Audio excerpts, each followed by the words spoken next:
الأيام نسي ابن باز هذا الوقت، وما علم أن وقت الدوام قد انتهى، وأن ساعة العمل قد انتهت وقربت على الانتهاء. وإذا بهذا الموظف يقول له الشيخ روح جيب الملف، تعال اكتب المعاملة، ود هذا الفلاني وجيب هذا الشيء الفلاني، حتى مرت الساعات، ثم إذا بوقت الدوام قد انتهى تجاوزه بدقائق. فقال الشيخ عبد العزيز روح جيب الملف، فإذا بذلك الموظف قد انتشر الغضب في وسط جسده، وقد آذاه أن ابن باز قد تجاوز وقت الدوام، فأخذ الملف ثم رماه في وجه الشيخ مباشرة، فضرب الملف جبهة الشيخ أو قريب من أنفه فطأطأ رأسه.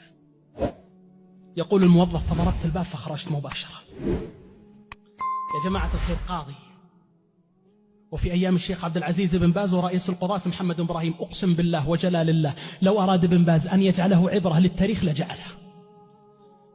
يقول سبحان الله العظيم فطرقت الباب فضربت باب المحكمة مباشرة. عصرا هذا الموظف ما تصور أنه سيصل إلى سيارته، فضلا على أنه سيخرج من باب المحكمة. يقول وإذا بهذا الموظف يركب سيارته ثم ينصرف مباشرة. فلما جلس في بيته بدأ الهم يأكل جسده وفكره وعقله، ماذا سيفعل به؟ ما هو عقابه؟ ما هو جزاؤه؟ ناهيك أنه ربما سيفصل من وظيفته، هذا ما كان متأكدا منه. فلما جاء من الغد وخرجت الشمس ودنا وقت الدوام، وإذا بذلك الموظف يدخل المحكمة وفرائصه ترتعد ويداه ترتجفان، حتى أنه لما وقع الدوام لكأني به أنظر إليه ماذا سيفعل به، وما الذي سينتظره، وما هو العقاب الذي سيحل به. فلما دخل وإذا بابن باز جالس،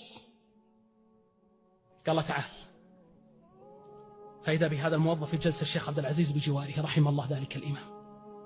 فقال الله الشيخ قام يمسك على يده ويهمزه، قال يا وليدي أخرناك على دوامك أمس، أو أخرناك على عيالك أمس، والله يا وليدي ما دريت أن وقت الدوام انتهى، يا وليدي ما درينا أن أخرناك على عيالك، تكفى نبغاك تسامحنا ولا يكون في خاطرك شيء.